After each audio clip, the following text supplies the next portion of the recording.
Hello my dear listener, my dear friends. मैं अपनी ज़िंदगी में गुजरे कुछ अनुभव, हॉरर अनुभव सुनाना चाहता हूँ। दिलेरी से सुनिए, डरने की ज़रूरत नहीं। लेकिन बहुत कड़वे और दुखद अनुभव थे, जिसके विषय में अभी विज्ञान रिसर्च कर रहा है। एक शक्ति है जो विज्ञान के पकड़ में नहीं आ रही है, कंट्रोल में नहीं आ रही है। विज्ञान के कंट्रोल में आएगी भविष्य में, और उसका इस्तेमाल विज्ञान करेगा, ऐसा मेरा व्यक्तिगत विश्वास है। जिस तरह से आकाश में बिजली चमकती है, बहुत करंट है, लेकिन विज्ञान ने उसको अभी कंट्रोल किया नहीं है, उसका लाभ नहीं ले सका है। इस विषय में मैं लगभग 40-45 साल से रिसर्च कर रहा हूँ, क्या है, कैसा है नहीं है। तो मेरे कुछ अनुभव है, वो मैं बताता हूँ आपको। दिलेरी से सुनिए। एक बार मेरी बड़ी सिस्टर 12वीं पढ़ती थी, तो वो अपनी सहेलियों के साथ घूमते हुए यहाँ वहाँ कहीं सहेलियाँ घूम किसी पीपल के पेड़ के पीछे नीचे से निकल गई रोड से, और जैसा भी हुआ हो वो घर में आके बीमार पड़ गई। खाना पीना उसने छोड़ दिया। बहुत इलाज कराया हम लोगों ने, हमारे माता पिता सब बहुत परेशान हुए। किसी तरह की कोई दवाई काम नहीं कर रही थी। बहुत ज़्यादा बीमार पड़ गई थी, एकदम गोरी थी और काफ़ी लंबी थी, सलवार कुर्ता पहनती थी, लेकिन वो बिल्कुल पीली हड्डी का ढांचा बन गई थी। लेटी हुई थी, हम लोग परेशान थे, बहुत दुखी थे, माता पिता भाई बंधु सब बहुत ज़्यादा परेशान थे।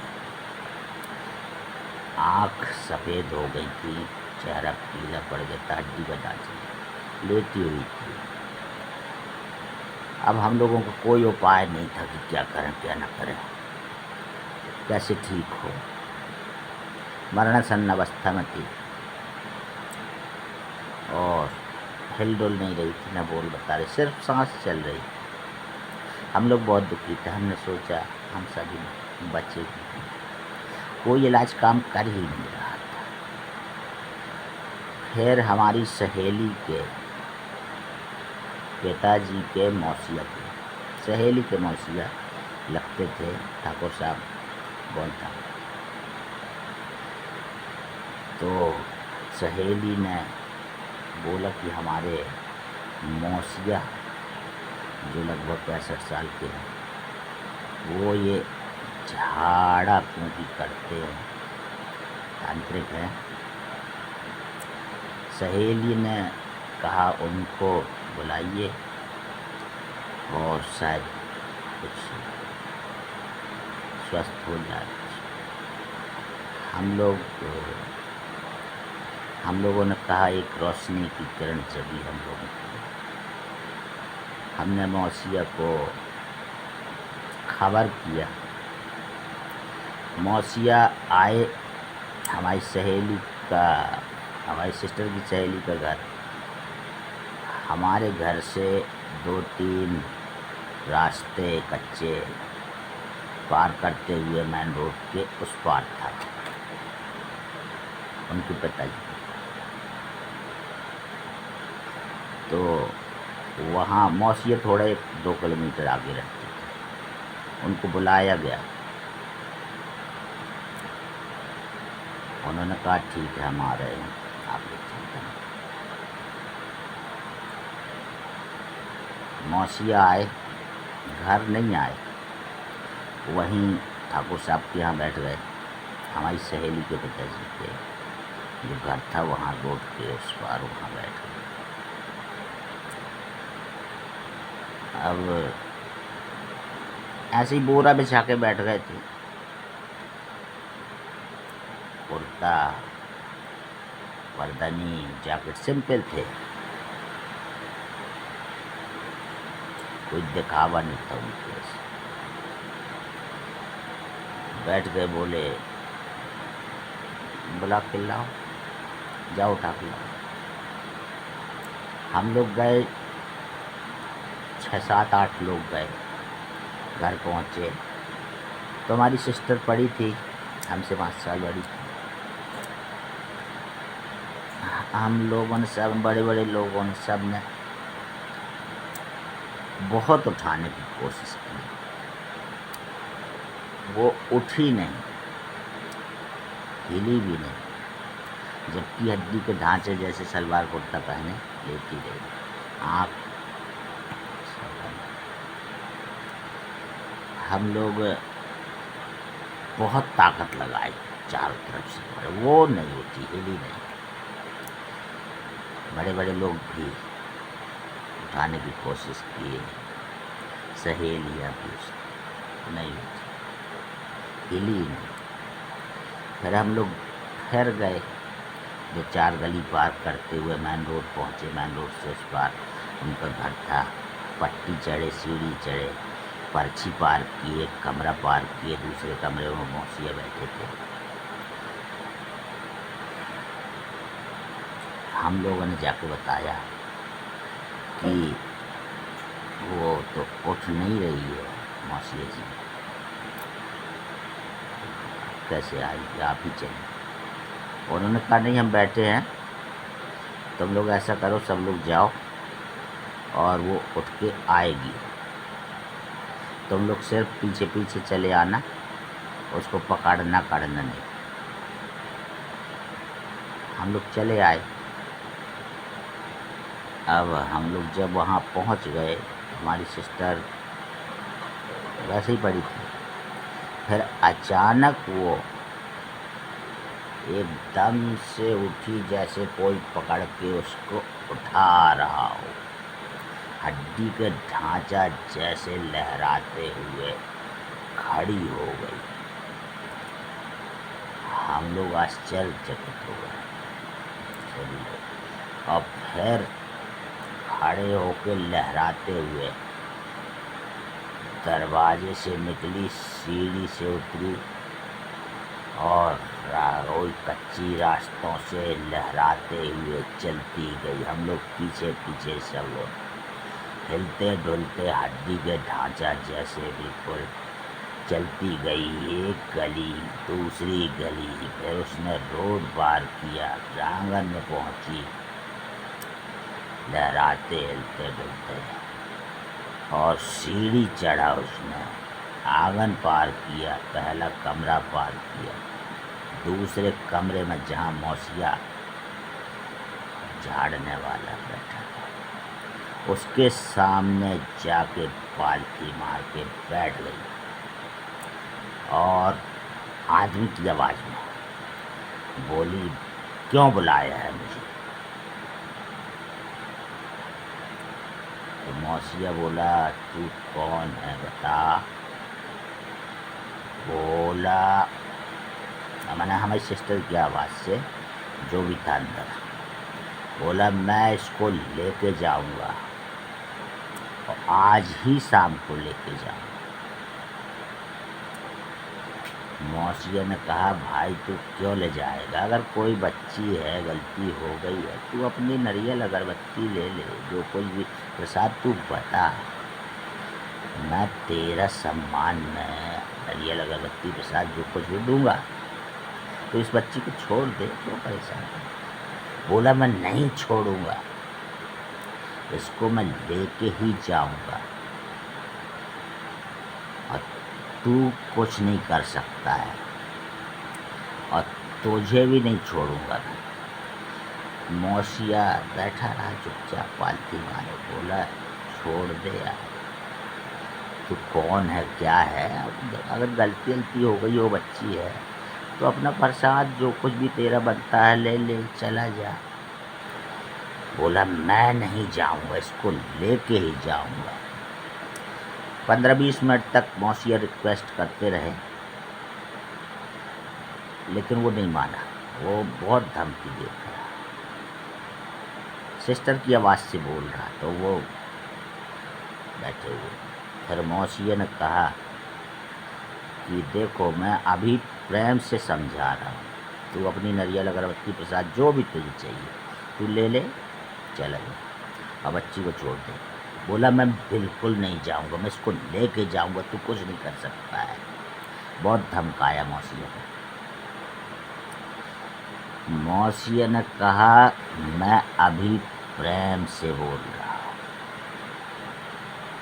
और अगर मैंने कुछ किया तो अभी तू चीखने चिल्लाने लगी, मरने लगी।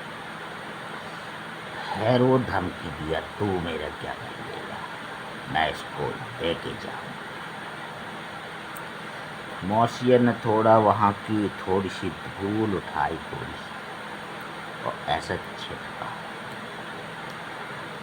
तो हमारी सिस्टर के अंदर से जो भी वो शैतानी सा बच्चा थी, वो चिल्लाने चीखने लगी, जा अरे मेरे को छोड़ दे, मेरे को छोड़ दे, मेरे को छोड़ दे रे, मेरे को जला मत, मेरे को छोड़ दे, मैं चला जाऊंगा, मैं भाग जाऊंगा।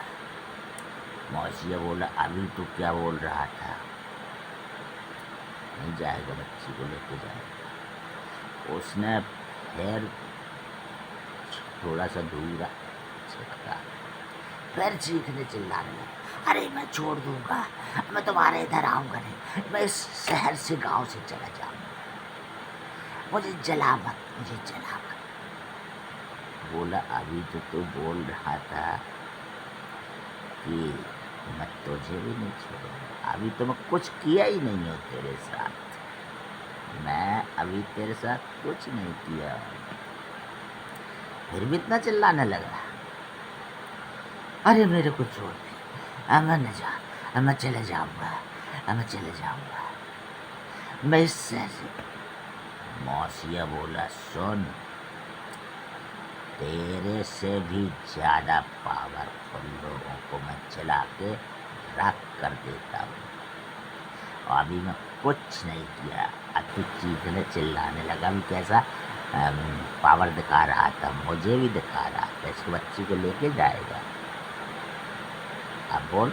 मौसिया थोड़ा और छिटके, मज़ा लेता रहा मौसिया, चीखता चिल्लवाता रहा करीब 15-20 मिनट तक। उसके बाद मौसिया ने कहा सुन, तू अगर इस बच्ची को या कहीं भी पूरे शहर एरिया में किसी को सताया तो मैं तुझे बांध के रोज जलाऊंगा, साल भर जलाऊंगा। और अभी मैं तो थोड़ा ही सा दिखाया, बहुत रंगत बता रहा है। वो चिल्लाता रहा, अरे मैं चला जाऊंगा, छोड़ दूंगा, मुझे छोड़ दे, मैं बिल्कुल परेशान नहीं करूंगा। मौसिया ने कहा ठीक है, अगर आज के बाद इस एरिया के किसी को भी तो परेशान किया तो मैं तुझे साल भर जलाऊंगा, चिल्लवाऊंगा। इस तरह से उसने हाथ पांव जोड़ा। मौसिया 2 अगरबत्ती मंगाया, खाली कोई पूजा पाठी नहीं, कुछ नहीं। 2 अगरबत्ती जलाया, बोला कसम खा तू, तुझ पर विश्वास नहीं करता हूँ, लेकिन अगर मुझे पता चला कि तू किसी और को परेशान सोच ले। इस तरह से वो वादा करके चला गया, मैं इस शहर को ही छोड़ दूँगा, इस गांव को ही छोड़ के चले जाओ, मेरे को छोड़ दो। मौसी ने अगरबत्ती जलाया, एक लोटा में पानी मंगवाया, बोला इस लोटे में पानी है, गंगा जल है, इसकी कसम खा। कसम नहीं खा रहा था। फिर बोले कसम खाता है कि मैं बांधू तेरे को से। तो उसने जल्दी लोटे में हाथ रख के कसम खाया। माने हमारी सिस्टर ये कर रही थी आदमी की आवाज़ में। कसम खाया, आज के बाद में ये गांव शहर को ही छोड़ दूंगा बच्चा। इस तरह से वो बोले जा, तेरे जैसे हजारों को मेरी पूरी जिंदगी हो गई भस्म कर देता हूँ और जिंदगी भर तड़पाता हूँ। तो दोस्तों वो जैसे बोले जा अब, तो मेरी सिस्टर निढाल हो गई और धीरे से लेट गई। मौसिया बोला अभी लेटे रहने दो 2 मिनट, और फिर पकड़ के ले जाना, चली जाएगी वो, थोड़ा सहारा दिए रहे। तो थोड़ी देर बाद बोले 1 दिन में खा पी के बिल्कुल बढ़िया हो जाएगी। उसको लेके गए हम लोग और लेटाए, खाना न खाने लगी। 1, 2, 3 दिन में वह 3 हो गई, भली चंगी हो। अभी भी है करीब 23, 35, 40 साल हो गया। अब उसके बच्चे भी नौकरी करने लगे हैं, बच्ची है और सब इंजीनियर हैं, चीज़ें अच्छे से जी रही है सबसे। तो ये एक मेरी सारी सिस्टर, एक ही सिस्टर, 4 आदमी, उसका एक ही अनुभव था। तो सुनते रहिए दिलेरी से। दूसरा अनुभव बताते हैं। हम पंपू तालाब जाते थे संडे को नहाने के लिए। दोपहर को जाते थे नहाने के लिए, बढ़िया नहा के तालाब में तैरते थे। बहुत अच्छा नीला पानी था, तालाब बहुत अच्छा तरीके। वैसे तो कहीं बरेजा तालाब था, कहीं सकरहा तालाब था, 3 तालाब तो थे, बाकी छोटे छोटे। तो हम लोग पंपू तलवा सभी लोग जाते थे, घाट बने थे बढ़िया। एक पक्का घाट बना था उस तरफ, पूरब की तरफ, उसमें जाते थे। वैसे चारों तरफ घाट बने थे, 4 घाट बने थे। हम लोग पूरब की तरफ घाट में आदमियों के लिए नहाते थे। गए दोपहर को, तो हमको तैरने की आदत थी। तालाब आर पार करना है, तैरना है, बहुत मज़ा आता था। बीच में एक राड गड़ी थी, बहुत मोटी लाइन टाइप की, वो थोड़ा 4-5 फुट दिखती थी। तो उस तक पकड़ने जाते थे हम लोग। गहरा, बहुत गहरा तालाब था, नीला पानी था उसमें। तैरते थे उस राड पकड़ को, फिर वापस आते थे। और वहाँ से लेकर लंबा पड़ता था, जहाँ हम लोग जहाँ से नहाते थे, आर पार होना तालाब के तैरते थे। दोपहर में एक बार हम गए, थोड़ा लेट हो गए थे, सब लोग चले गए थे। हम गए, हमने कहा कोई नहीं है, अकेले तैरते। लगभग 1 बजे का दोपहर थी। हम कपड़े उतार के रखे, दोनों तरफ पत्थर की ऐसी बनी थी और बीच में घुसने का नाल। दोनों तरफ पत्थर की पट्टियाँ बनी थी, मोटी मोटी, ऐसे स्लोप। तैरने लगे हम, नहाते हुए बढ़िया, अकेले तैर रहे थे। एक बार गए, लौटते समय वो घाट मात्र 4-5 फुट रह गया था। उसी समय मैं बिल्कुल अकेला था। तालाब में चारों तरफ कोई नहीं था। दोपहर थी, 5-6 फुट बचा था घाट आने के लिए। इतने में क्या हुआ कि मेरी टांगों में कोई अदृश्य चीज मेरी दोनों पैरों में लपटती गई।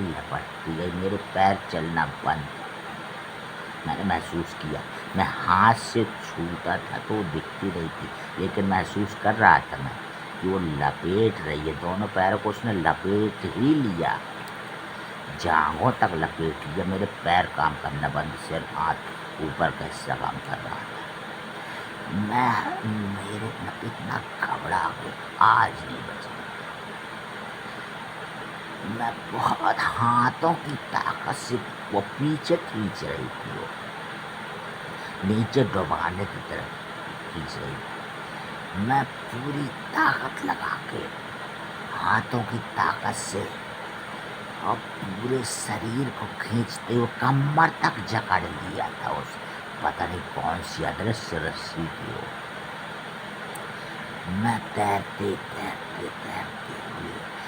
एकदम पसीना हो गया, घबरा गया था बहुत। मैंने आज बचने वाला, लेकिन अब पूरी ताकत से दिलेरी के साथ अपने शरीर को खींचते उस पत्थर को मैं पकड़ ही लिया, पट्टी वाले पत्थर को खींचा पूरे शरीर और खींच के कमर को भी खींचा, पानी से बाहर निकाल के, और उस पट्टी में, पत्थर की पट्टी में बैठ गया।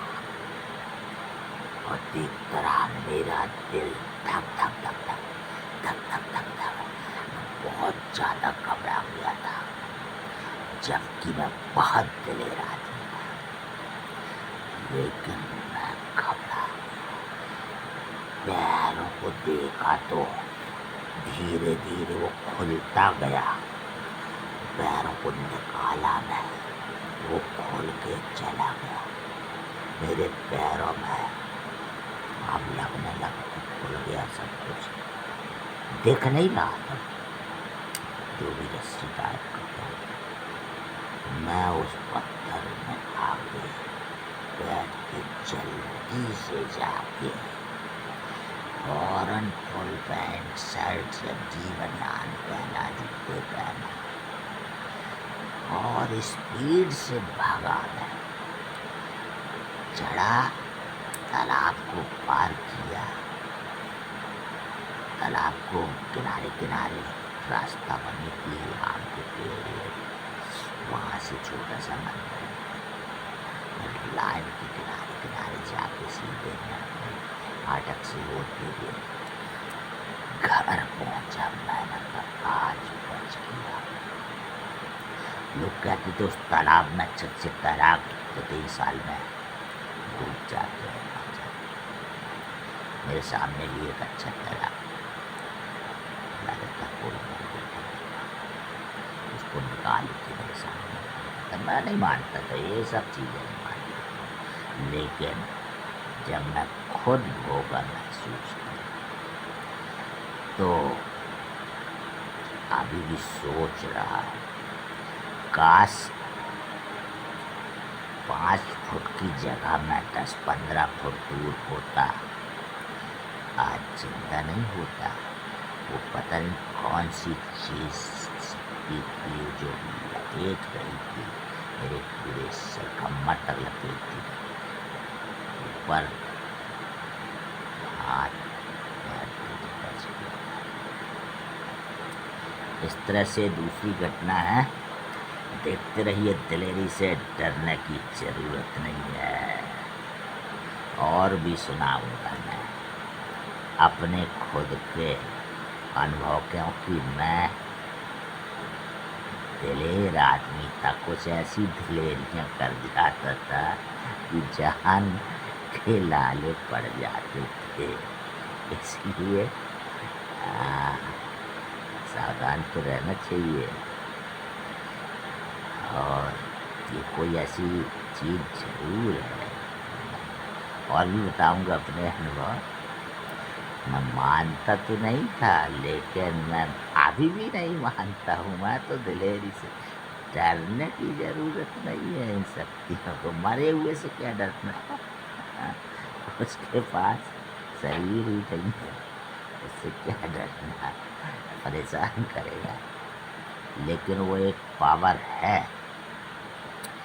जो बहुत अजीब ऊर्जा रहती है उसके पास। वाइब्रेट तरंग टाइप से वो कैप्चर कर लेता है। पता नहीं क्या है इसके बारे में, तो अभी मैं विचार ही करता रहता हूँ, समझता रहता हूँ। ऐसे बहुत से अनुभव हैं, लेकिन मानने की ज़रूरत नहीं है ना डरने की ज़रूरत है। ये शक्ति विज्ञान कैप्चर है, ये तो विज्ञान को बहुत फायदेमंद हो सकती है। इसको जैसे मेरा मौसिया,